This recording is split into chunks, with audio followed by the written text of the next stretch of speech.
Hola, ¿qué tal? Bienvenidos a la cápsula. Hoy un nuevo capítulo. Me encuentro con una invitada muy conocida, muy querida en diferentes municipios en el sur de Honduras y bastante conocida por el defender los derechos humanos. Bienvenida, abogada Nidia Gisela Castillo, mucho gusto, bienvenida. Un gusto, Paolo, gracias por esta grata invitación y poderme permitir dirigirme a todas esas audiencias que usted tiene a través de este podcast. Es un placer poder estar aquí y poder compartir un poco de mi vida. Abogada, cuénteme, es muy querida usted en diferentes sectores de Choluteca y muy reconocida por defender los derechos humanos. Pero, abogada, ¿de dónde viene la abogada Nidia Castillo? ¿Dónde nació? Bueno, así como soy querida, Paolo, por muchísimas personas, también pues debo de reconocer que no soy tan querida por un grupo muy reducido que más adelante vamos a decir el por qué. Bueno, yo pues soy Nidia Castillo, soy abogada y especialista en derechos humanos, nacida de dos grandes seres humanos que ya no están en este plano terrenal, ya ambas personas fallecieron. Mi padre se llamó Modesto Castillo, un hombre muy reconocido en su entonces, también político.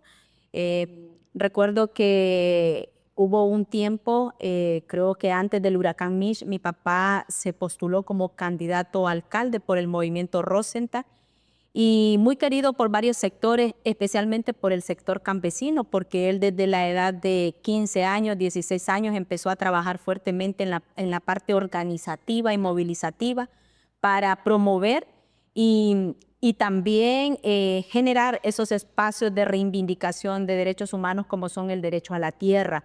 Pero también soy hija de Ana Bertilia Funes, quien pues fue una mujer de orígenes campesinos, nacida en el municipio del Triunfo, una mujer dedicada al hogar, costurera en su momento para ganarse la vida y poderle apostar también a construir economía familiar. Fue costurera y activó fuertemente en los movimientos sociales, eclesiásticos dentro de la Iglesia Católica. Fue catequista, mi mamá, Paolo. Ambas personas de orígenes campesinos. Mi papá nació en el municipio de Concepción de María, mi mamá del Triunfo. Yo ya tuve la oportunidad de nacer aquí en el municipio de Choluteca. Es toda una cadena. Nacida aquí en el Hospital del Sur, en el famoso Hospital del Sur. Y recuerdo que mi papá nos contaba esa historia cuando éramos pequeños, que él había decidido salir de esas zonas rurales, de sus municipios, para darnos una mejor condición de vida, Paolo. Gracias al sacrificio, al trabajo de nuestros padres, nosotros como hijos, somos 5 hijos, yo soy la última. Yo soy la última. Y pues gracias a todo ese esfuerzo fue posible darnos otra condición de vida. Yo ya estudié, me gradué en el José Cecilio del Valle como perito mercantil y estudié mi carrera universitaria en la Universidad Católica de Choluteca, Campus Choluteca. Y posteriormente decidí estudiar mi máster, mi especialidad en Derechos Humanos con orientación en la educación.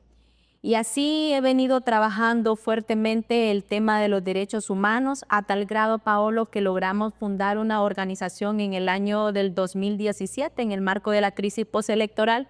Fundamos una organización, la Red de Abogadas Defensoras de Derechos Humanos, que es una organización sin fines de lucro que tiene como principal objetivo acompañar a personas en situación de vulnerabilidad, en condición de pobreza extrema, para garantizarle un derecho tan fundamental como lo es el acceso a la justicia, el derecho a la verdad, y todo este trabajo lo hemos venido haciendo a través del litigio estratégico, acompañando casos y causas de alto impacto tanto a nivel local como a nivel nacional. Ha sido un trabajo bastante hermoso, Paolo, porque desde pequeña, pues, afortunadamente, como nos crecimos dentro de la iglesia, se nos enseñó fuertemente ese valor de la filantropía, del poder ayudar, sobre todo a las personas más necesitadas dentro de nuestra sociedad. Entonces, siempre hemos estado en esa dinámica de poder ayudar, de poder servir, y hoy me encuentro en este escenario político, como mujer política, actualmente candidata oficial por el Partido Libertad y Refundación, ocupando la posición 2 dentro de la planilla a nivel departamental. Súper, súper. Nos acaba de resumir como todo desde lo que ha vivido desde muy pequeña hasta la actualidad. Ok, ¿hace cuánto fallecieron sus papás? Bueno, mi papá falleció cuando yo iba a cumplir justamente 15 años, Paolo. Todavía estaba en tercero de ciclo, no había terminado mi carrera, creo que ya estaba a punto de terminar mi carrera. Y mi mamá falleció cuando yo tenía, creo que aproximadamente 27 años. Fueron momentos bastante dolorosos porque creo que esa es una de las experiencias más fuertes que podemos tener como seres humanos. ¿Cómo hizo Nidia Castillo para superar esos momentos? Porque no es fácil. Claro que sí, y esa es una excelente pregunta. Para mí no fue fácil cuando falleció mi papá, porque mi papá era el sostén, era el motor de la familia económicamente hablando, y era el que nos proveía todo, ¿verdad? Desde los zapatos hasta la alimentación necesaria para poder sobrevivir. Y mi mamá en aquel entonces era una ama de casa, nunca trabajó. Entonces lo primero que yo me cuestioné en ese momento cuando mi papá falleció es cómo voy a hacer para poder salir adelante, cómo voy a poderme dar mis estudios, porque todavía no había terminado la secundaria. Pero como nos crecimos dentro de la iglesia, en su momento lo miré como un fuerte como un obstáculo, un fuerte proceso, pero después, conforme a los meses que fue pasando el tiempo, pues me di cuenta que también este dolor se podría convertir en una fuerte oportunidad para darme cuenta hasta dónde podía ser capaz Nidia Castillo de llegar sin el apoyo de mi papá y sostenerme únicamente con el apoyo divino, porque debo de reconocer que gracias a esa doctrina que nos facilitaron cuando éramos pequeños, ¿verdad? Que nos crecimos dentro de la Iglesia Católica, pues gracias a esa fe nos hemos mantenido firmemente hasta la fecha de hoy, Paolo, porque yo sí creo que es necesario que los seres humanos creamos en algo, ¿verdad? La iglesia le apoyó en sus estudios. La iglesia no me apoyó en mis estudios económicamente hablando, pero sí me dio un acompañamiento más que económico, sino que un acompañamiento espiritual, que yo sí creo que eso es fundamental para poder avanzar en nuestro propósito de vida. Y eso es lo que me permite hoy estar aquí en pie, porque más adelante pues experimenté la partida de mi mamá, que fue todavía triplemente más doloroso que la partida de mi mamá, de mi papá. Entonces ahí sí puedo reconocer, Paolo, que viví un proceso bastante fuerte, entré casi un año en depresión. Y sí, ahí me pude dar cuenta que no hay ningún ser humano en este planeta que se escape de esos procesos, ¿verdad? De tristeza, de dolor, y que es necesario tener una cadena de apoyo, de ayuda, como son los amigos, la familia, los hermanos de la iglesia, que gracias a todo este acompañamiento logré salir de ese proceso y a establecerme nuevas metas, nuevos retos todavía un tanto más grandes. Porque dije yo, wow, ya no tengo a mis papás aquí conmigo, pero sí me tengo a mí misma. Y puedo soñar y puedo pensar en cosas grandes. Y fue cuando decidimos fundar la red de abogadas y cuando decidí participar e involucrarme en proyectos políticos que para mí son proyectos macros. Así es. Ahora, la abogada Nidia, cuando su mamá fallece, ¿usted ya se había graduado de la universidad o todavía estaba en proceso? Estaba terminando mi maestría en Derechos Humanos. Ya estaba terminando la Sí. maestría. Y luego de eso inicia con lo de la organización, ¿verdad? Lo de la red de abogadas, defensora de los derechos humanos. Ahora, Sí, es. ¿cuál fue su motor para iniciar con este proyecto? ¿Qué fue lo que detonó? Dijo usted, no, ¿sabes qué? Mejor abramos este proyecto y démosle adelante para poder... Sí, cuando te refieres al proyecto, Ajá, a la red. a la red de abogados. Sí, sí, porque, por ejemplo, yo le voy a decir algo. Creo que siempre hay como una llama, un fueguito, digámoslo así, que nos impulsa a, ¿ok?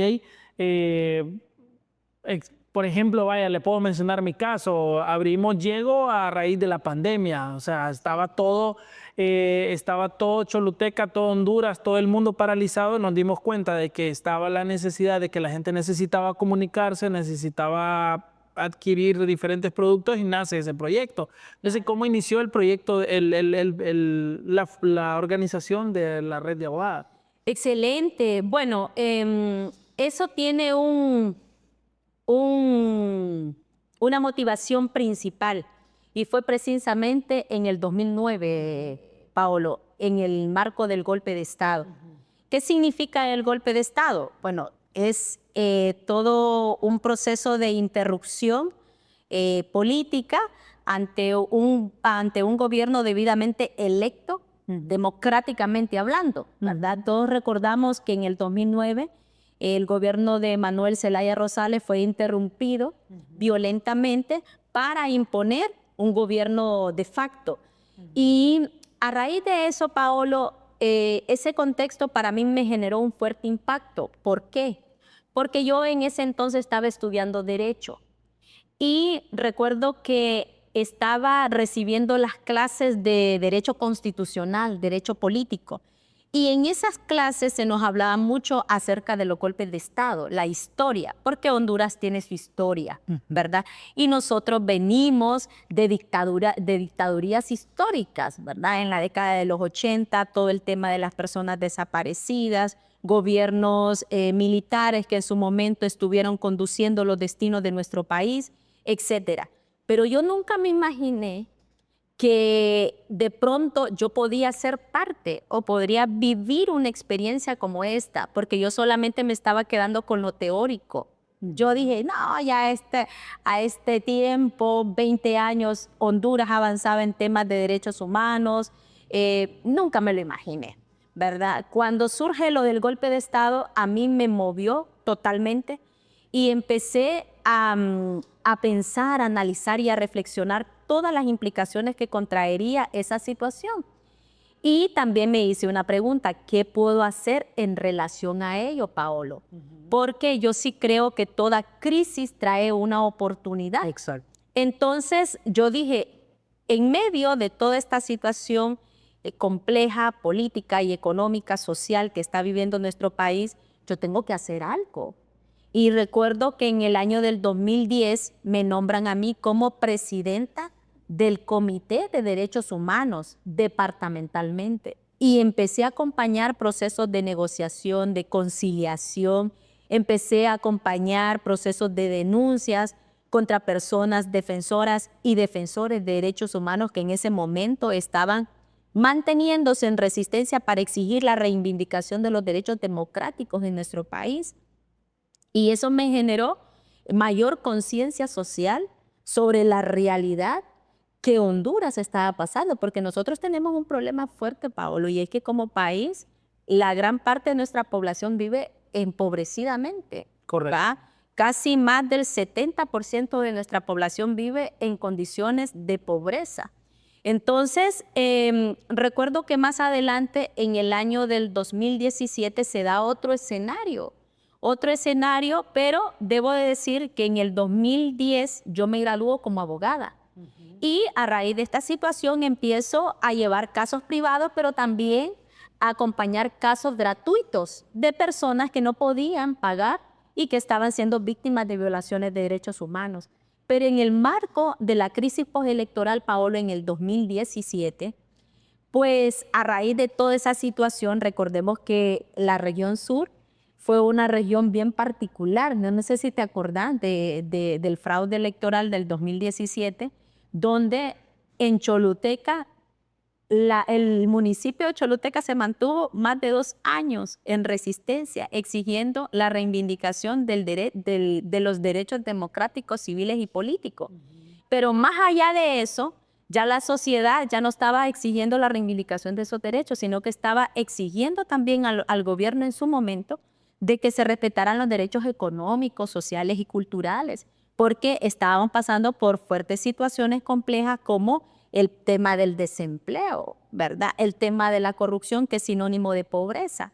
Entonces recuerdo yo que en su momento nosotros acompañamos más de 27 casos, Paolo, en temas de libertad de expresión, y todo eso pues nos permitió generar conciencia social aquí en el municipio, y alumnos recién egresados de la Católica se dieron cuenta del trabajo social que nosotros estábamos haciendo y se unieron durante todo este trabajo y dijeron, hey, nosotros también les queremos acompañar, nosotros queremos darles un granito de apoyo, de solidaridad para acompañar a toda esta gente, para poner al servicio nuestra carrera. Y sin recibir ni un centavo a cambio, Paolo, estuvimos más de 2 años brindando un servicio 100% filantrópico. Más adelante tuvimos la oportunidad de conocer a uno de nuestros principales socios, que es Abogados Sin Fronteras Canadá, y fue así como surge la red de abogadas defensoras de derechos humanos, ¿verdad? En ese momento nosotros decidimos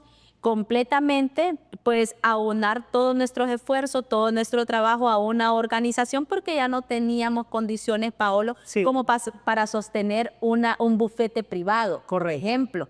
Ya no teníamos tiempo para poder atender nuestros casos privados porque todo el tiempo, todos nuestros recursos económicos, humanos, los estábamos poniendo al servicio de la gente más desprotegida de nuestra sociedad. Estar en medio de una polémica de derechos humanos requiere de bastante sacrificio, de bastante esfuerzo. ¿Alguna vez Nidia se ha visto vulnerable porque se ha sentido en peligro? ¿Cuál ha sido como su experiencia que usted diga, creo que esto está demasiado fuerte? Sí, y ahí vamos a tocar el tema de entrada, muy querida por muchos, pero también Odiada por poco. odiadas por poco. Sí, es importante reconocer que todo este tema,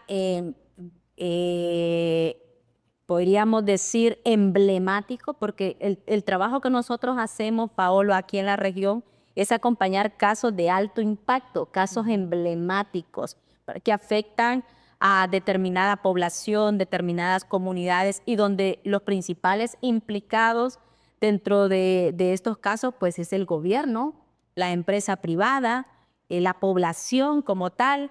Entonces, pues sí, en su momento se nos ha estigmatizado y se nos ha señalado como personas que nos oponemos, podríamos decir, al desarrollo Hablemos en estos términos, ¿verdad? O que de pronto acompañamos a personas delincuentes, porque ese es el estigma que se le hacen a los defensores de derechos humanos, ¿verdad? Personas que no estamos contribuyendo para el desarrollo de nuestra sociedad.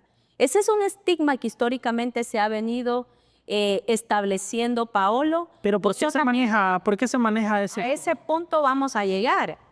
Para mí, como especialista de derechos humanos, el acompañamiento o el trabajo en Defensoría de Derechos Humanos es sinónimo de desarrollo, Paolo. ¿Por qué? Porque, primero, más que nada, es un tema muy granítico y estratégico que se hace para poder exigir a los gobiernos, porque ¿quiénes son los principales violadores de derechos humanos? Son los gobiernos, Paolo. Son los gobiernos, independientemente del partido que sea, ¿verdad? Porque nos vamos a dar cuenta que es bastante complejo gobernar para las mayorías y es bastante complejo integrar a todos los actores dentro de un gobierno. Y históricamente nosotros hemos visto que desafortunadamente los gobiernos que hemos tenido han sido bastante parcializados. Siempre están dados para gobernar a un determinado sector, olvidándose o abandonando los intereses de la mayoría, sobre todo los intereses de los grupos más vulnerables de nuestra sociedad, que cuando hablamos de grupos más vulnerables estábamos hablando de juventud, niñez, mujeres, ¿verdad? Que son grupos, personas de la tercera edad. En fin, bueno, también podríamos hablar de los grupos de la comunidad LGTBI, ¿verdad? Que es un tema bastante controversial, bastante complejo, que de pronto aquí no lo podríamos ahondar, pero también que forman parte de los grupos más vulnerables de nuestra sociedad. Y que un gobierno como tal está en toda la responsabilidad de gobernar para todos, de integrar todos los sectores, no solamente integrar el sector de empresas, sino que también integrar el sector social, el sector humano, porque ya también la Constitución de la República ya establece claramente, creo que en el artículo 60, que el fin supremo de la sociedad y del Estado es el ser humano como tal, la dignidad humana como tal. Entonces, para nosotros como defensores de derechos humanos, pues siempre procuramos buscar ese equilibrio y mantener ese criterio de manera imparcial, ¿verdad? El trabajo que pueda hacer un gobierno, pues ponerlo en la balanza y que esos intereses sean manejados de manera imparcial, no parcializados. Entonces, aquí en la región, por ejemplo, Paolo, hemos acompañado casos de alto impacto que van relacionados con el tema de tierra, por ejemplo, que es uno de los problemas más grandes a nivel nacional y que el tema de tierra es sinónimo de desarrollo. Tierra es sinónimo de desarrollo, es sinónimo también de poder, ¿verdad? Estamos hablando de territorio. Y que desafortunadamente pues es un tema bastante interesante, bastante bonito y que nos vamos a dar cuenta que es importante apostarle a un sistema más democratizado, ¿verdad? En relación al tema de tierra, democratizar más la tierra porque esto fortalece como lo que es el derecho a la seguridad alimentaria. ¿Quiénes son los que producen la tierra, Paolo? Son los campesinos. ¿Cuál es el rubro más grande que nosotros tenemos como país? Es el sistema agrario, ¿verdad? El sistema agrario, el sistema ganadero aquí en la región sur, por ejemplo, esos son nuestros principales rubros que tenemos. Y como sociedad sabemos que para poder llevar a cabo todo este rubro se necesita de la tierra. Pero ¿en manos de quién están concentradas las tierras? Sí. ¿Verdad? Yo pienso que es importante entender que pues hay muchas personas con mucho poderío económico que han logrado el acceso a la tierra de la forma más legal y que evidentemente también nuestras leyes reconocen lo que es la propiedad privada y eso hay que respetarlo. Pero también hay que entender que nuestros campesinos por más de muchas décadas se han mantenido en posesión de tierras y que hasta la fecha de hoy no tienen acceso a un título de propiedad y que también el Estado está en las condiciones de garantizarles ese derecho como tal. O sea, siempre buscando la balanza, pero en los términos legales, Paolo, porque también como defensoras reconocemos esos derechos que tienen todos los seres humanos, sin importar el estrato social, ¿verdad? Entendemos que nuestro derecho termina donde empiezan los derechos de los demás. Mencióneme una experiencia que haya vivido así, que usted diga, Paolo, tal fecha o en tal momento me sentí en peligro porque estuve en medio de un enfrentamiento, por ejemplo. Ok.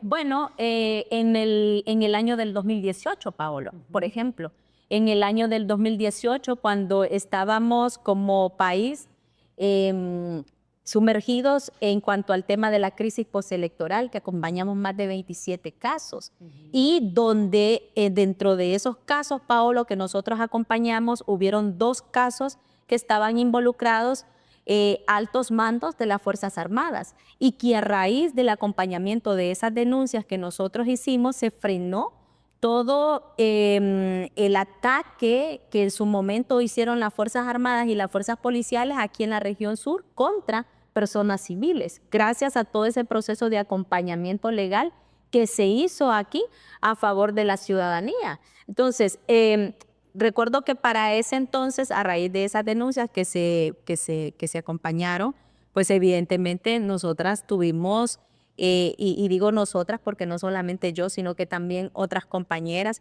fuimos víctimas de persecución, Paolo, y también de campañas de desprestigio, ¿verdad? Recibían amenazas. Sí, amenazas, pero también, sobre todo, Paolo, campañas de desprestigio. ¿Qué decían de ustedes? ¿Verdad? Que me recuerdo que en ese momento nos llamaban las hermanas Corazón.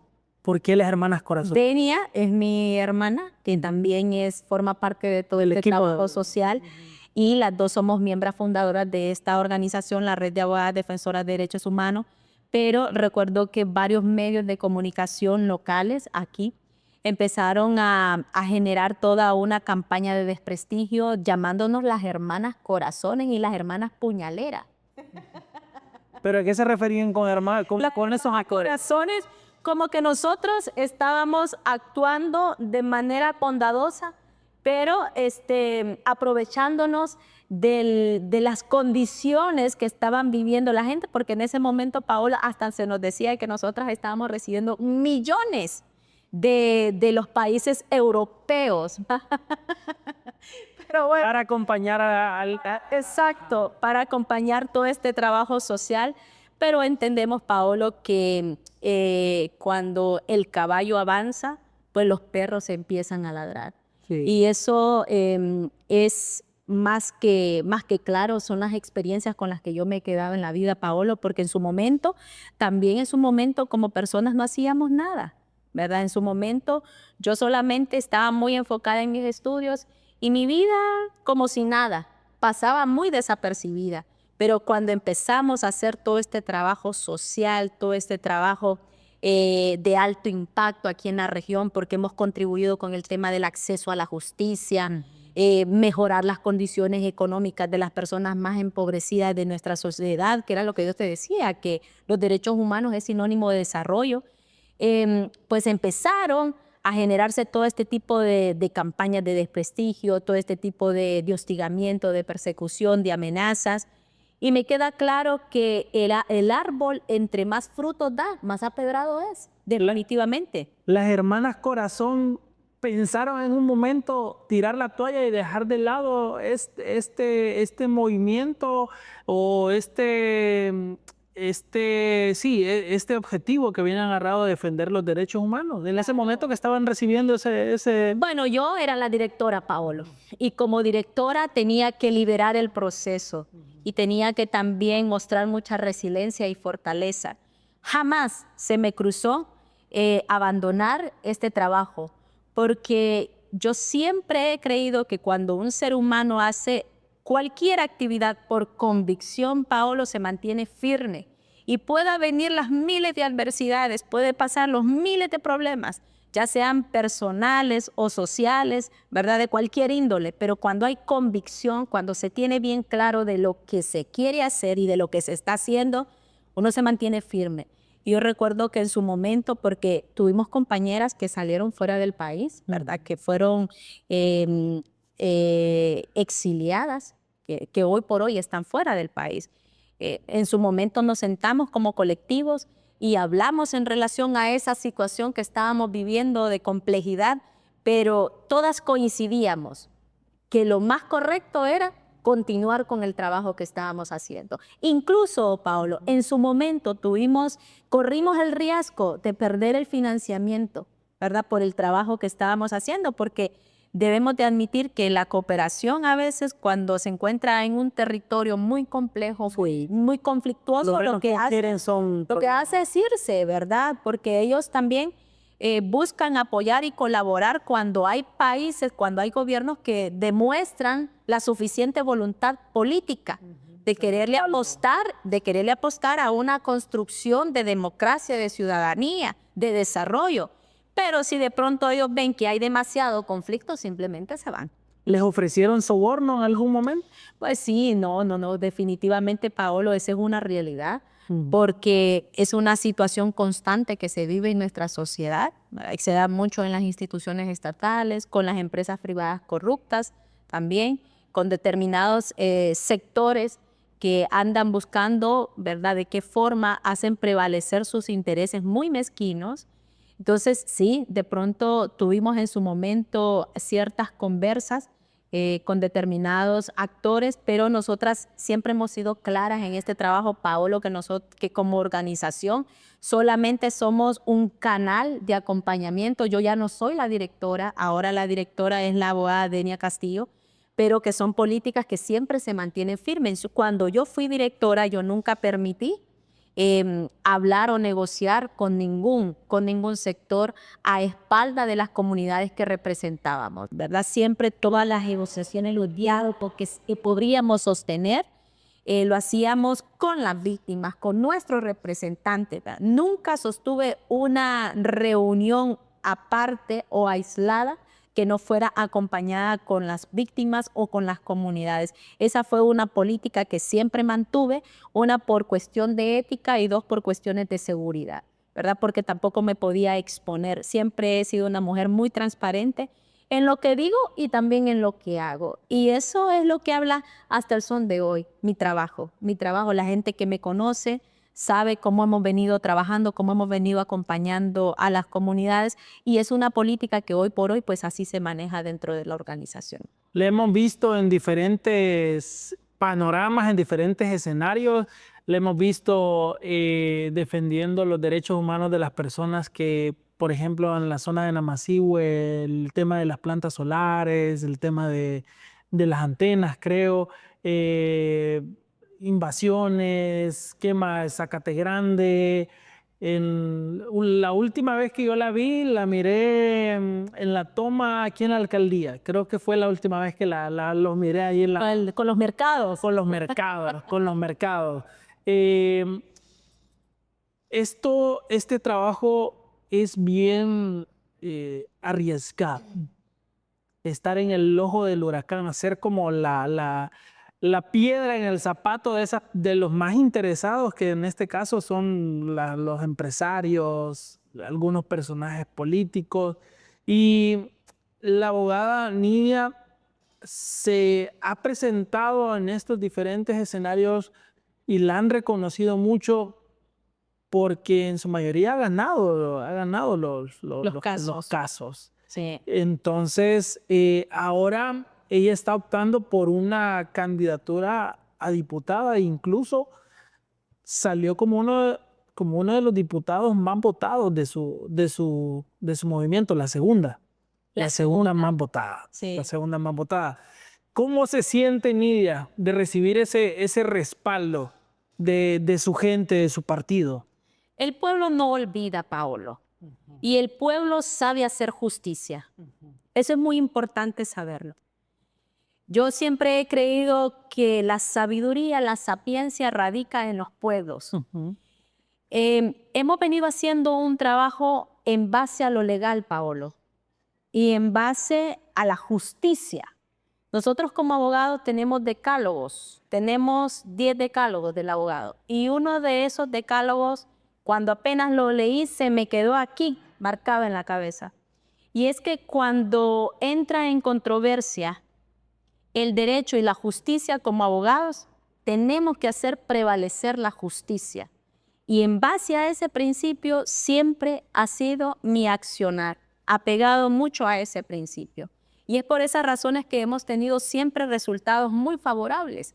Siempre hemos sido, más allá de ser activistas de derechos humanos, somos especialistas y defensoras de derechos humanos. Es decir, cada acción que hacemos va muy apegada a la normativa jurídica, tanto nacional como a toda la convencionalidad de los derechos internacionales a los que Honduras ha suscrito a través de convenios, tratados, acuerdos internacionales. Entonces no es una cuestión que por capricho, porque un determinado sector me cae mal, nunca nos hemos personalizado ningún caso.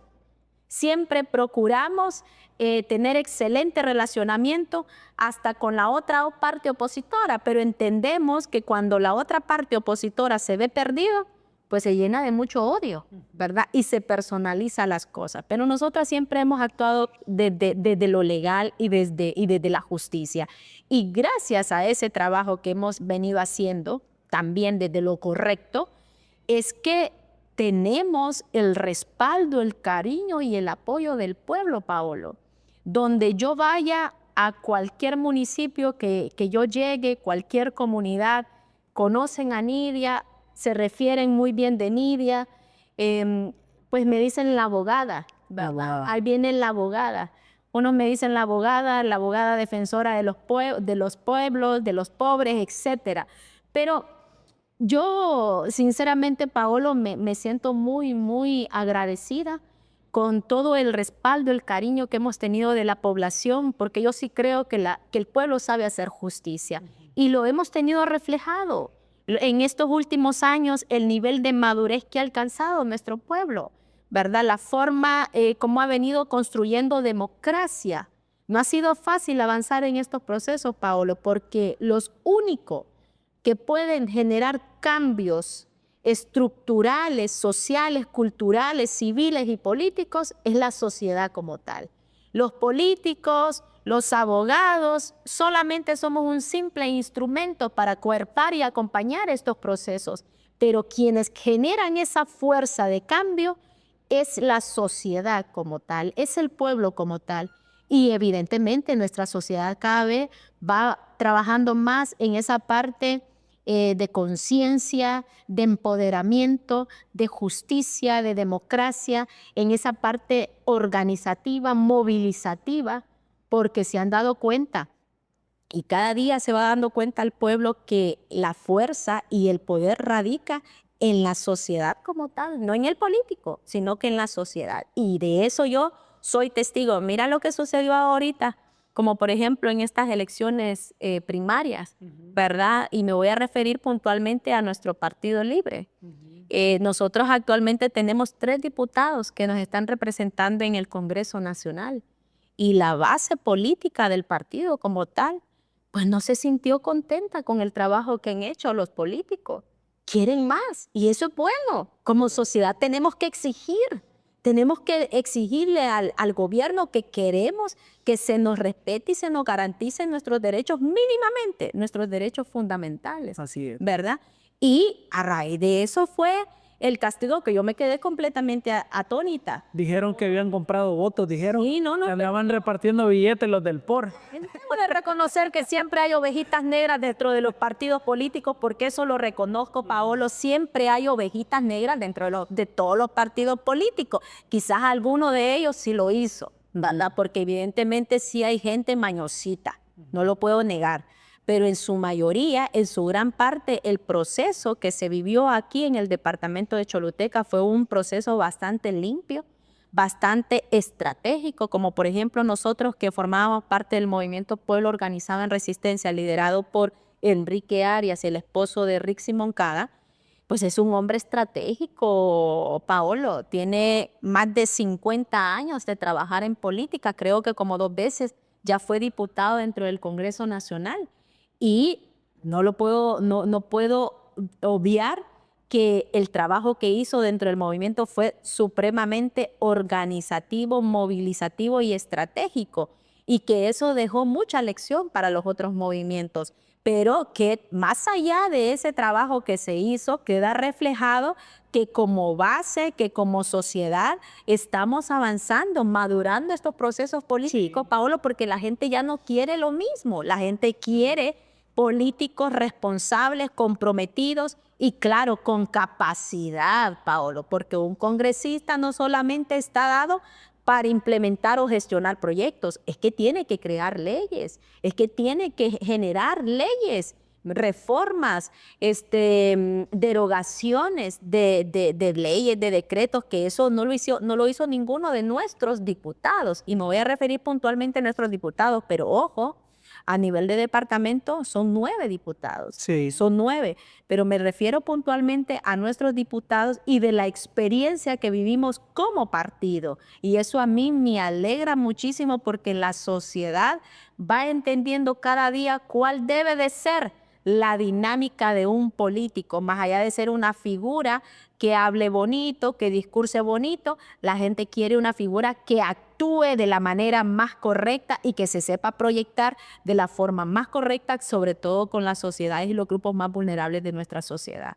O sea que yo el otro día le preguntaba a un invitado que estoy aquí cuál es el trabajo de un diputado, porque durante años se tiene acostumbrada a la gente, y en especial a la gente con más necesidades en la sociedad, que se le lleva un incentivo y ahí se le mantiene contento, pero usted lo acaba de mencionar, más que eso es derogar, es legislar, es crear leyes y mejorar las condiciones para los ciudadanos. ¿Está Nidia Castillo preparada para ir a legislar al Congreso Nacional?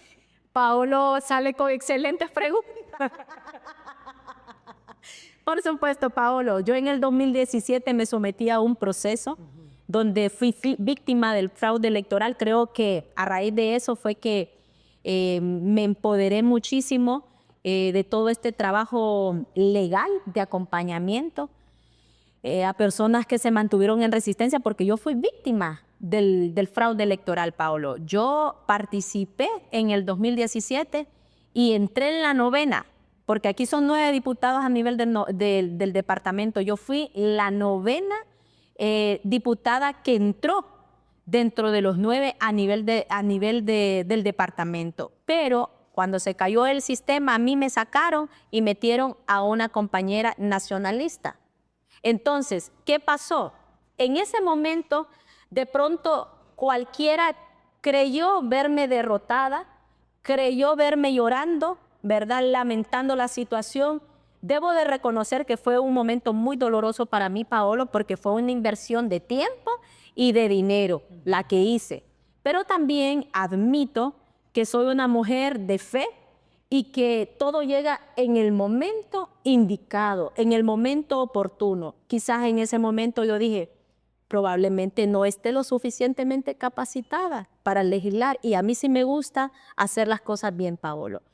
En este momento puedo asegurar que Nidia Castillo está 100% capacitada para legislar, Paolo. Hemos venido trabajando fuertemente, desarrollando capacidades y habilidades en temas de articulaciones, en temas organizativos.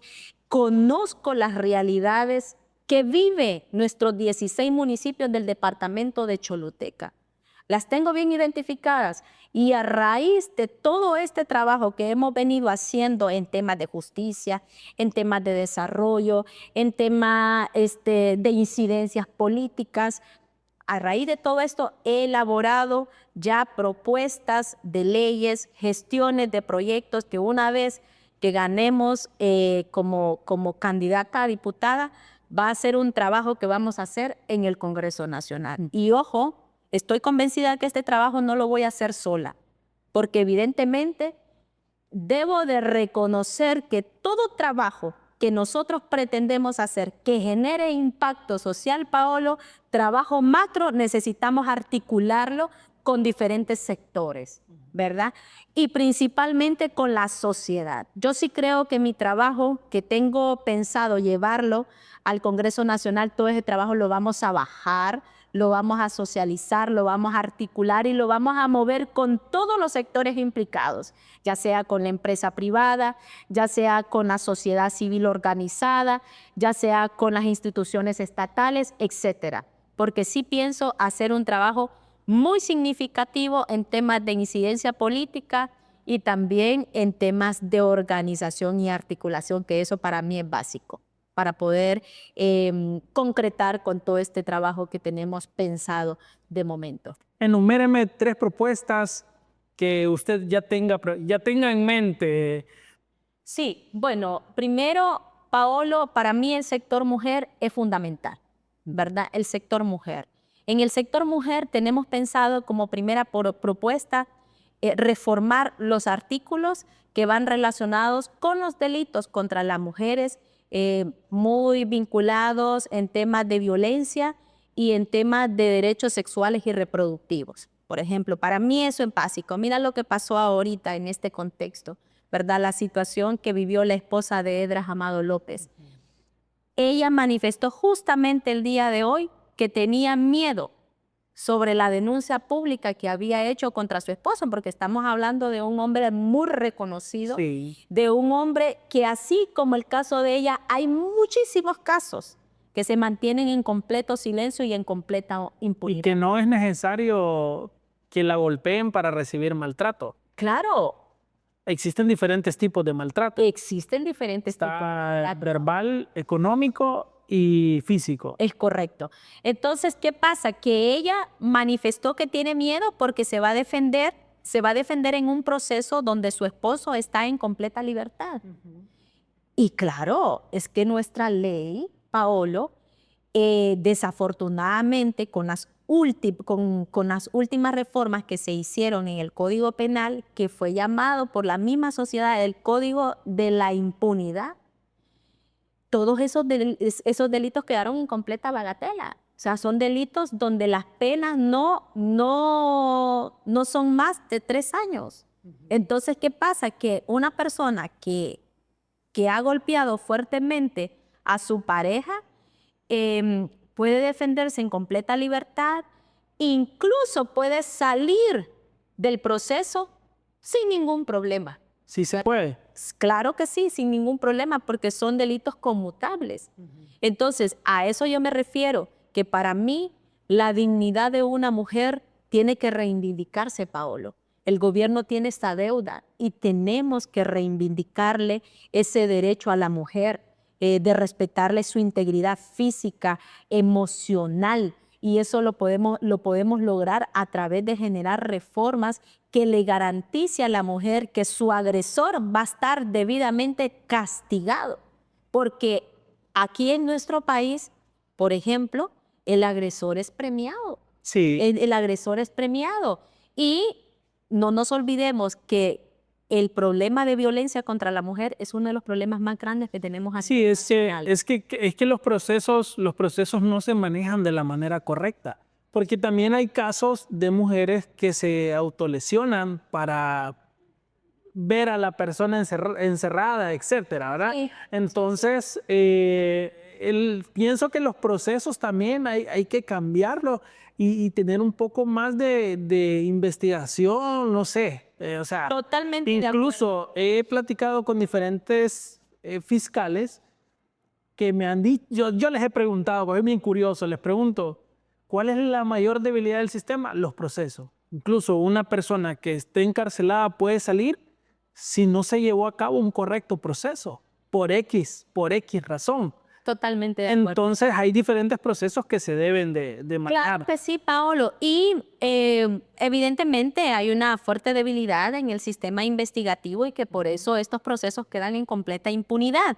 Pero también lo que tú decías es otro tema, de que de pronto hay mujeres que manipulan también cierta situación y también hay hombres que sufren violencia doméstica también, Paolo. Es una realidad. Como bien decían muchos amigos y amigas, la violencia no tiene género. Estamos más que claros en eso, pero también es importante reconocer como sociedad que los mayores índices de violencia se dan contra las mujeres, ¿verdad? Siempre el hombre es el que ejerce mayor fuerza, mayor poder en contra de la mujer. Esta es una realidad que pues lo manejamos a través de los datos estadísticos.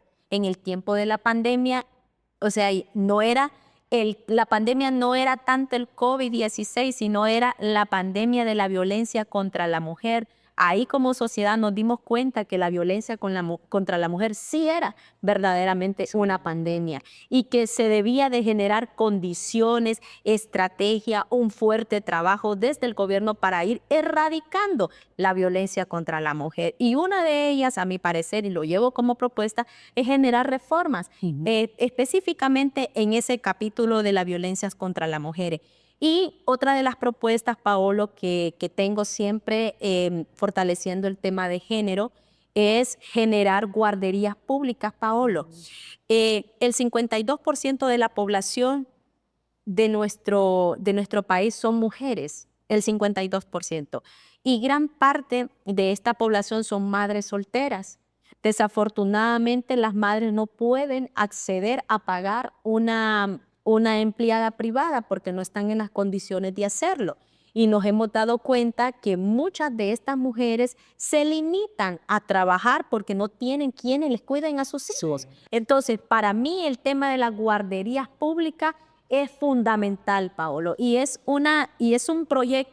es un proyecto que tenemos que implementarlo sí o sí, porque es urgente y necesario y queremos apostarle a que las mujeres se desarrollen de manera efectiva y solamente lo pueden hacer a través de esas redes solidarias, de ese apoyo que también le pueda facilitar el Estado. Y el Estado también está en la obligación de garantizarle a la mujer un derecho al trabajo. Y esto a través de que sus hijos sean bien cuidados en guarderías públicas, donde se les pueda dar una atención integral, Paolo, desde el cuidado, desde la alimentación, atención emocional y también la parte educativa dentro de las guarderías públicas, que se le dé la debida. Aquí en Choluteca no hay, ¿verdad? No. No hay guarderías, incluso no hay ningún centro de rehabilitación porque aquí en Choluteca se lleva un montón de niños en el bulevar. Con resistol, con drogas, etcétera. Incluso han habido generaciones de niños que se han crecido en ese. Les voy a mencionar el tema del mundialito, que todo el mundo lo conoció aquí en Choluteca. Sí. Mundialito, desde muy niño, él y el hermano andaban pidiendo dinero, aprendieron a robar. Ya cuando se convirtieron en adultos, uno falleció, uno lo mataron. Y el otro terminó en el presidio, salió, ahora usa una bolsa ¿cómo se llama? Para hacer sus necesidades. Porque, o sea, y al final, pues ellos vienen de un hogar desintegrado, no conocieran de Dios y el único rubro o el único estilo de vida que ellos conocieron fue robar. Y al final, pues, ni siquiera ellos son los culpables porque fue la vida que les tocó. Pero también pienso yo, tema del gobierno, poder hacer algo por esta gente. Claro que sí. Poder hacer algo por esta gente. Sin duda. Y también, Paolo, esto sí ya es una ley que pensamos promover y es la ley de incentivo para generar empoderamiento económico en el sector juventud y en el sector mujer. Para mí es importantísimo generar desarrollo en la región porque vemos cuántos jóvenes hoy en día salen de nuestro país, migran a otros países por falta de condiciones, por falta de un empleo, ¿va? Y como país tenemos los recursos suficientes, Paolo, para poderle apostarle al desarrollo de la juventud. Entonces, yo sí creo que es importante promover una ley que busque a incentivar, a generar un capital semilla económico, facilitarles un capital semilla a las mujeres, sobre todo a las mujeres solteras y a la juventud, para que estas personas le apuesten a cualquier rubro que ellos consideren pertinente, que conecten con sus capacidades, con sus habilidades, ¿verdad? Porque también la misma ley va a generar o va a capacitar a las personas para que puedan descubrir esa vocación, esa capacidad o esa habilidad en lo que ellos pueden desarrollarse para poder generar desarrollo económico. Eso para mí es importantísimo. Esto para la parte de juventud y que también me interesa, Paolo, hoy como por ejemplo en el gobierno de Xiomara Castro, se estamos promoviendo mucho lo que son las becas estudiantiles, ¿verdad? Y yo sí creo que es importante ampliar ese presupuesto, que esa también sería una de mis propuestas, que ampliemos ese presupuesto económico para fortalecer el tema de las becas estudiantiles. Pero no solamente las becas para los estudiantes que aparecen en el censo del Partido Libre. No, Paolo. Porque eso se ha manejado, Ajá. eso se ha manejado a voces, que usted tiene que aparecer en el censo de Libre para que le den una beca. Definitivamente no debe de ser así. Y siempre esos beneficios han sido fuertemente cuestionados, porque recuerdo yo que en el gobierno de Juan Orlando Hernández, Paolo, también existían becas, pero en su mayoría las becas eran dirigidas para los hijos de los ministros, de los secretarios, de los directores, y que como requisito esta gente tenía que saber bilingüe. O sea, era una situación bastante terrible, porque se supone que todo este tipo de ayuda debe de ser para las personas más... Debe de ser abierta, debe ser abierta incluso para gente que no cuenta con los recursos. Exacto. Entonces, nosotros le estamos apostando que estas becas tienen que democratizarse, que todo este tipo de apoyo tiene que ser dirigido para las personas más vulnerables. Es más, no se le debe de exigir tanto a la persona, no se le debe de pedir tanto requisito, y mucho peor que se le venga a decir que tiene que ser bilingüe para poder acceder a este tipo de becas, porque ya sabemos que las únicas personas en nuestra sociedad que saben el inglés es porque tienen acceso para pagarse una escuela bilingüe, y estamos hablando de personas de condiciones medias económicamente hablando, ¿va? Y se supone que todo este tipo de becas tiene que ser para gente de escasos recursos.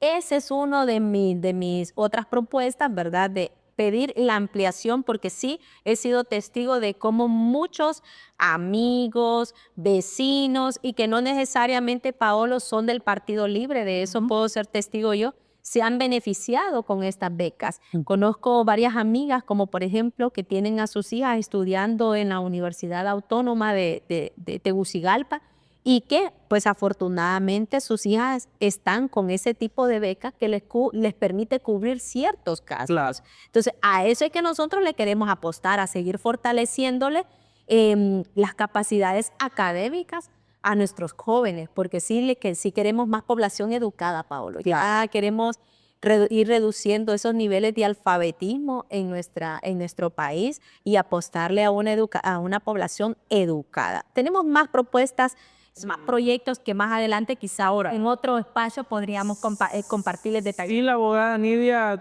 toma en consideración sus propuestas de que en el Congreso no es fácil presentar, porque nunca dan la palabra, todo el mundo llega a gritar, a silbar, o sea... Me imagino que usted ya consideró, me imagino que ya tiene un FODA, ya tiene como su plan, y decir, no, si no me escuchan, pues entonces, no sé, me pongo a hacer...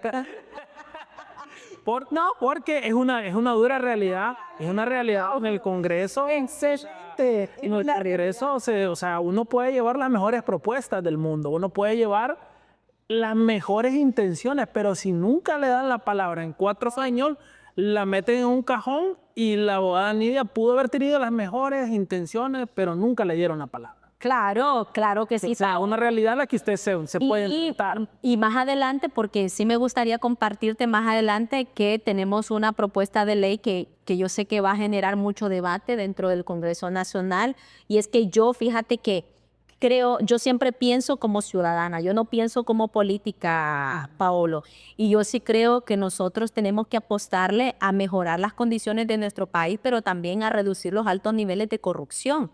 Y una de las otras leyes, que así brevemente la voy a mencionar, es que yo no estoy de acuerdo al tema de la reelección política.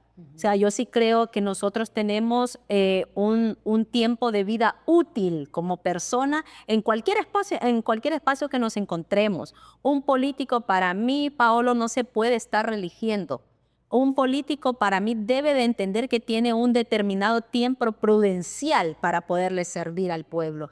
Y el tema de la reelección, a mi criterio, va muy conectado con el tema de la corrupción, porque hemos visto que gran parte de nuestros políticos, cuando se reeligen, lo hacen desde los fondos públicos. Estoy convencida que ningún político que sale de ese espacio político va a pensarlo fácilmente reelegirse.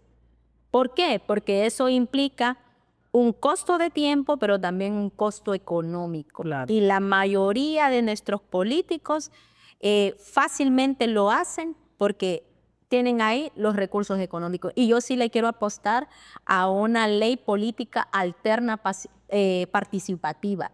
Es decir, de que si yo, como por ejemplo, ahorita estoy participando como diputada y logro entrar en el curul, está bien que me pueda reelegir una vez más, pero ya a la tercera vez ya no podría. Y también ya no lo podría hacer un candidato a alcalde. ¿Por qué? Porque más que todo sería una reforma constitucional la que yo estaría proponiendo, Paolo, y tendría que ser un proyecto bien socializado con la sociedad, porque la sociedad, que es la que siempre reclama, que es la que siempre está exigiendo que se respeten nuestras leyes, que ya no haya corrupción, que el político que está en el poder no abuse de su poder como tal. Entonces, ¿por qué no generar las propuestas que realmente tocan las estructuras de nuestra sociedad? Esa propuesta de ley estaría tocando profundamente la estructura política de nuestra sociedad y sin duda mejoraría inclusive la participación política, porque hoy por hoy se da mucha desigualdad y mucha deslealtad en cuanto a los espacios políticos. Yo, como por ejemplo, como mujer, me someto a un proceso de participación política, pero debo de reconocer que tengo compañeros que actualmente son diputados y que andan en mejores condiciones que las mías. Y eso desde ya me pone a mí en una profunda desventaja política. Sí. Entonces, yo sí quiero ser bastante contundente con mis propuestas y como bien lo decía Paolo, ¿qué pasaría si no me escuchan? Ahí me van a tener protestando al frente del Congreso Nacional, haciendo huelgas de hambre. Así huelgas de hambre, Paolo. Yo creo, Paolo, que es importante que cada propuesta que uno como diputado presente ante el Congreso Nacional vaya bien sustentada, vaya bien respaldada jurídicamente, socialmente hablando, que incluso estas propuestas vayan debidamente revisadas por personas, nosotros les decimos así, expertos en determinadas materias. Si yo voy a meter una reforma en cuanto al tipo del modelo educativo en nuestro país, que me lo revise un experto, ¿verdad? Pero que no sea algo inventado, algo sin argumentos, sin fundamentos y que sea debidamente sostenida ante un... Livia no va a ir a improvisar. No, yo no voy a improvisar, Paolo. Yo creo que nunca he improvisado en mi vida. Siempre he sido bastante organizada y he pensado reflexivamente cada acción antes de hacerla. Y desde luego, cada acción que yo tengo pensado, cada proyecto, cada implementación de gestión de proyecto, porque también tengo algunas gestiones de proyectos que vamos a hacer, van en base a la necesidad de nuestro departamento y que sin duda cada uno de ellos va a generar un impacto y que va a promover el desarrollo, porque a eso yo le quiero apostar, cielo, al desarrollo de nuestra región, pero a un desarrollo efectivo, amigable, que vaya de la mano con el respeto a los derechos humanos, porque ojo, cada propuesta que yo haga va con mucho enfoque a los derechos humanos. No va a ir a tirar piedras, Nidia Castillo. No. Hay que pelear con ideas. Paolo, cada vez que yo veo a un congresista gritando, insultando, tirando piedra, insultando a un colega, a un compañero diputado, para mí queda más que claro que esa persona no tiene propuesta. Y me queda claro, Paolo, que una persona que llega a gritar sin argumentos es peligrosísima. Es peligrosísima y puede ser peor, aún más peor que la persona misma que está criticando.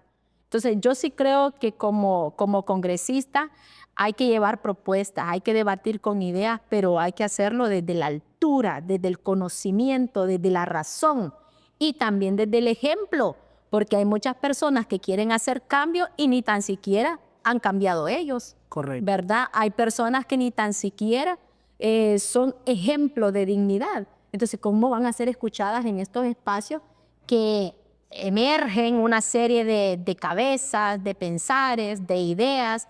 Es bien complejo, Paolo, sinceramente es bien complejo. Yo creo que hasta el momento son pocos los diputados que tienen esa capacidad de dialogar y de generar consenso, porque también eso es otra parte, ¿verdad? Quienes tienen la capacidad de hacer incidencia dentro del Congreso y generar consensos, generar acuerdos, generar diálogos basados en el conocimiento, en la razón y diálogos de altura. Así es. Ahora, Nidia Castillo le ha dedicado casi toda su vida a apoyar a diferentes personas, se ha enfocado en el tema de derechos humanos, pero ¿de dónde saca tiempo Nidia Castillo para estar en tanta cosa dedicada a su tiempo? Sí, creo que cuando uno le apasiona algo, Paolo, no hay límite de tiempo, ¿verdad? Yo soy una mujer que desde las 6 de la mañana estoy despierta y me acuesto a las 9, 10 de la noche, por ejemplo. Soy una mujer que me organizo muy bien con mi agenda porque debo de darme tiempo a mí también, Paolo, a mis familias, a mis no, todavía no. ¿Estás soltera? Bendito Dios. No, le pregunto no con todo respeto, le pregunto no porque estoy interesado, sino porque es bien difícil que una persona que esté casada esté en bastantes cosas metido. Si es alguien que sea mamá, es bien difícil que esté empapado en diferentes temas, que le dedique tanto tiempo a los diferentes proyectos. Nidia, su tiempo se lo dedica entonces a su trabajo. Claro, a mi familia, a mi trabajo también, Paolo, pero tú decías algo muy importante. Para las mujeres, estar en espacios políticos es una situación bastante crítica porque normalmente estos espacios políticos siempre han sido ocupados por hombres. Y el hombre pues tiene su familia, tiene sus hogares, pero fácilmente se desligan, se desvinculan de sus quehaceres familiares y personales y se dedican a estos espacios políticos que te llevan cantidades de tiempo, ¿verdad? Porque yo ahorita que estoy en campaña abierta, nosotros iniciamos desde la mañana y finalizamos hasta las 12 de la noche, ¿verdad? Pero desde luego es una situación que, como bien tú lo dices, pues por ahora no tengo familia, tengo mi relación de pareja, de novios, pero que pues sin duda para mí es una prioridad que que la persona que esté conviviendo conmigo sepa, ¿verdad? De la gran inversión de tiempo que conlleva. De la gran responsabilidad. Exacto, y de la gran responsabilidad que conlleva estar en estos espacios políticos y que más allá de criticarme o de reprocharme, lo que ando buscando es un nivel de aceptación y de comprensión, ¿verdad? Porque también debemos de entender que es una manera de involucrarnos y de construir ciudadanía, Paolo, porque este trabajo no solamente se lo podemos dejar a los hombres, también las mujeres tenemos la capacidad de involucrarnos en estos contextos políticos, en estos escenarios políticos de toma de decisiones y que lo hacemos con el deseo de mejorar y de generar beneficio a una colectividad. Así es. Y fíjese que me parece interesante y siempre me ha llamado la atención el tema de que hay más hombres dentro del Congreso, aún siendo más del 54% en el censo electoral, supera con un 54% las mujeres.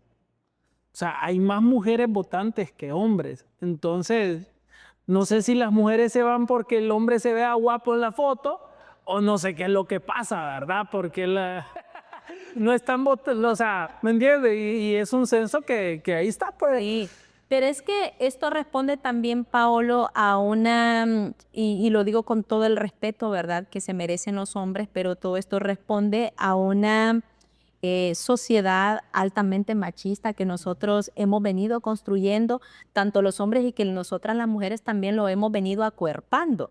Por ejemplo, el Congreso Nacional históricamente ha sido gobernado por hombres. Son 128 diputados que integran el Congreso Nacional y hoy por hoy en su mayoría son hombres, solamente 24 mujeres tenemos dentro del Congreso Nacional. Por eso le... Y quienes hemos sido responsables de eso también hemos sido gran parte nosotras las mujeres, Paolo, porque a nosotras las mujeres nos cuesta creer en el liderazgo de las mujeres. Y algo que yo he experimentado cuando fui directora de la red de abogadas es que nosotros las mujeres fácilmente nos critican, fácilmente somos sujetos de estigma, de señalamiento, de cuestionamiento. Con facilidad nos dicen que somos corruptas. O sea, no hay ningún límite para cuestionar el liderazgo de nosotras las mujeres. Entonces, eso es importante mencionarlo porque más allá de entender cuál es la dinámica, yo creo que también es importante generar una profunda reflexión sobre el papel que nosotras las mujeres estamos haciendo dentro de estos contextos políticos.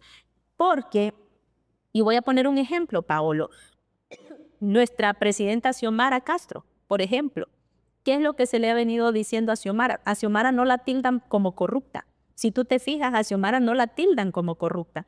A Xiomara siempre le cuestionan el hecho que no es ella la que está gobernando, sino que es Mel Zelaya. Toda una vida, pero eso responde a un sistema patriarcal que nosotros mismos hemos ido construyendo, porque nosotros no creemos que una mujer es capaz de gobernar.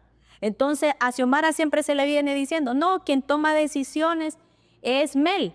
Y en ocasión pasada le preguntaron a Mel que si era cierto que gobernaba él, que lo dijera tajantemente si era él o Xiomara, y él contestó tranquilamente, pregúntense ustedes quiénes gobiernan en su casa, ¿verdad? Y nos vamos a dar cuenta que gran parte en los hogares, cuando el hombre deja a un lado el machismo, entra muy profundamente ahí la participación de las mujeres, porque Sí. las mujeres que pero no. desde mi opinión personal, ¿verdad? Son diferentes panoramas, porque, por ejemplo, Xiomara no era política. No, Ella no era, la presidenta, ella no era política. Ella se dedicó, antes del 2009, se dedicó a su hogar. Y, o sea, ella gobernó su hogar, ¿verdad? totalmente de acuerdo. Pero Mel Zelaya ya es un gallo jugado, pues ahí no lo podemos ocultar. Él es un gallo jugado, él se conoce todas las entradas y las salidas. Entonces, pero Honduras le dio la oportunidad a Xiomara.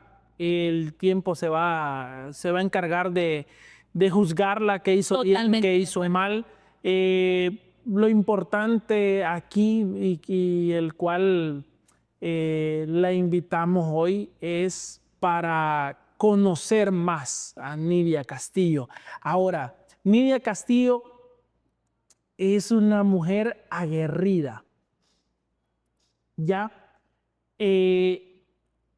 Y que no se sabe rajar, como dice, ¿sí? Entonces, pero me imagino que Nidia Castillo sí han pasado esos momentos, pues, tristes que llora en silencio. ¿Cómo hace Nidia Castillo para borrar esas lágrimas y salir y atender a la gente que llega a buscarla? Sí, Paolo, de hecho, estar en estos espacios políticos no ha sido fácil. Tú has dicho algo muy interesante.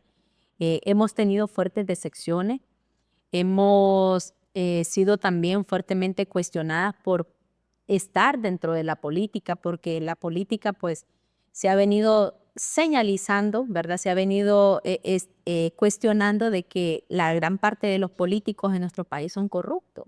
Entonces lo primero que me dicen es, Nidia, ¿para qué te metes en política? Te vas a volver corrupta, igual que todos los políticos. Y eso de una u otra manera genera un cierto impacto emocional, porque a veces hasta uno lo hace poner en duda y se pregunta a sí mismo, ¿realmente estoy en el lugar correcto? ¿Realmente estoy haciendo lo correcto? Y en otros momentos, pues uno se da cuenta, Paolo, que en la política que está integrada por hombres y por mujeres, pues lo que hay mayor ausencia en la política es la lealtad, ¿verdad? Hay mucha ausencia en cuanto al principio de lealtad, porque nos damos cuenta que más allá de que un político ande con esa intención de prevalecer un interés colectivo, pues evidentemente queda claro que lo que hay son intereses muy propios, muy personales. Y pues sí, evidentemente todas estas situaciones generan profundas decepciones, genera dolor, sufrimiento, pero siempre, y retomo lo que dije en un principio de esta entrevista, Paolo, que cuando uno se pregunta, porque yo lo que hago, Paolo, es que me pongo frente al espejo y yo misma me pregunto, ¿por qué te metiste en política? ¿Por qué te gusta la política? Me doy cuenta que evidentemente para mí la política es una herramienta social que lo que busca es construir ciudadanías, lo que busca es construir igualdades sociales, lo que busca es construir democracia y a mí me encanta todo eso. Le he venido apostando desde muy joven, desde muy cipota y creo que si Dios me da la oportunidad de ser diputada, vamos a hacer todos los esfuerzos posibles para hacer un excelente trabajo y para hacer lo que me toque hacer a mí como Nidia Castillo, porque no soy la Mujer Maravilla, ojo con eso. No pretendo cambiar un país, ¿verdad? Ni una región, pero sí pretendo hacer lo que me toque hacer a mí como Nidia Castillo, ¿verdad? Mi parte, pretendo poner mi parte, hacer mi parte y pues motivar a los jóvenes, Paolo, porque es muy importante que la juventud se vaya involucrando en estos espacios, motivar a las mujeres también, que ya no sea una Nidia, sino que hayan cantidades de mujeres que se sumen en estos proyectos políticos y que ya pues no solamente sea una voz, sino que sean varias voces, porque cuando nos integramos varias mujeres, pues vamos generando mayor participación y mayor impacto social. Así es. Eso, Paolo, cada vez que yo me pregunto por qué estoy aquí y me doy cuenta cuál es la finalidad que tengo, eso es lo que me motiva a continuar firme en este proceso, más allá de debilitarme o de decepcionarme, ¿verdad? Porque pues si me pongo a ver todo lo que sucede en mi entorno, creo que ya estuviera enferma. Ok, ¿qué le dice Nidia Castillo a esa Nidia de 27 años cuando estaba en depresión en su momento? Em, Cuando estuve en depresión, ¿Qué le dice la Nidia del 2025 a esa Nidia? no, me felicita porque me dice que lo hice muy bien en salir de mi depresión y que lo estoy haciendo extraordinariamente bien, el poder mirar la vida hoy más que nunca de la forma más valiente, más estoica posible y enfrentar con mayor coraje y determinación las adversidades que se me puedan venir por delante, Paolo. Yo creo que esa Nidia de 27 años está muy orgullosa de mí, sinceramente. ¿Qué le dice a sus papás? Mis papás me acompañan, me acuerpan, son mis ancestros divinos que me iluminan y que me dan esa fortaleza, Paolo, porque yo sí soy una mujer muy espiritual y yo sí creo en la divinidad. Y sí estoy convencida de que mis papás en un plano terrenal pues no están conmigo físicamente, pero que espiritualmente me acuerpan en mi proyecto y me apoyan, porque sienten que, como por ejemplo mi papá, que no culminó su proyecto político, él me dice, Nidia, lo estás haciendo bien y lo vas a lograr. Palabras de agradecimiento para esas personas que la están apoyando, que la han apoyado desde el día cero. Em, Agradecerles profundamente por el apoyo que me han dado desde el 2017, Paulo, porque tengo muchos amigos y amigas que me están llamando a diario y me dicen, abogada, la venimos siguiendo desde el 2017 y le estamos respaldando este proyecto político. Y hoy más que nunca, usted va a ser nuestra próxima diputada por el departamento de Choluteca. Así que a esas personas que han creído fielmente en mi proyecto político, en su proyecto político, les agradezco profundamente desde el corazón y les aseguro que no se van a arrepentir del apoyo que me están dando. Y para aquellas personas, aquellos jóvenes que se están sumando, yo les digo, están apostándole a la mujer indicada, a la mujer que con capacidad, que con carácter y determinación va a hacer prevalecer cada una de las propuestas y los proyectos que hemos plasmado en escrito, y que lo vamos a hacer de la mano con cada uno de ustedes y que no se van a arrepentir. Y les externo nuevamente mi profundo agradecimiento y gratitud por todo el acuerpamiento y el apoyo que le están dando a esta mujer y a su candidatura, a la candidatura que es de ustedes, Nidia Castillo, la propuesta del pueblo. Así es. Bueno, éxitos, abogada, en este proyecto. Tenemos que despedirnos. La verdad que la plática se hizo larga. Llevamos, creo, más de 1 hora, ¿verdad? Sí. Bueno, muchísimas gracias, abogada. Éxitos de todo corazón. Esperamos que tus sueños se cumplan, que todo lo que usted desee, pues Dios la respalde. Bueno, nos vemos en un próximo capítulo de la cápsula. Muchísimas gracias. Gracias, Paolo, gracias. Y abrazos fraternos a cada uno de ustedes, especialmente a nuestras mujeres del departamento de Choluteca. Muchísimas gracias.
Bullshit.